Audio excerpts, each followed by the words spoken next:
Alright, so to load your files into Camera Raw, the easiest thing to do is to come up to the top of the interface at the left hand side, and you should see what looks like a wee aperture button there, and that is the Open in Camera Raw button. So click on that. Once you come into Camera Raw, this is the interface. So it might look quite similar to Lightroom at the moment if that's what you've been using.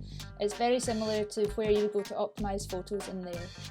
The first thing to note about Camera Raw is where to go to set up your RAW files. So at the bottom of the interface, you should see some file information down there, which is actually a clickable link. So if you click on that, a dialog box will pop up, and this is where you can set up your RAW files. So you can set up the color space.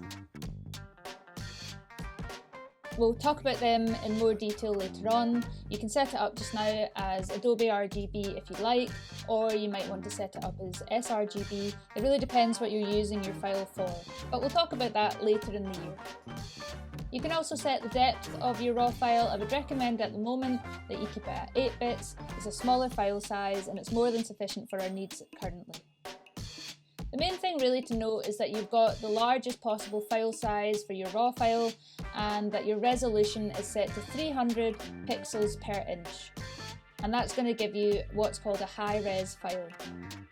You can set up other options if you click through, but those are really the main ones that I would draw your attention to. Just make sure that your resolution is at 300 pixels per inch, keep the depth at 8 bits, and later on in the year we'll discover what the different colour spaces mean. With that all set up, just click OK, and then you can get on to optimising your file. You'll only need to do this once. You won't need to do this every time you open a RAW file. Once you've set it up for the first time, you're good to go and move on to optimisation.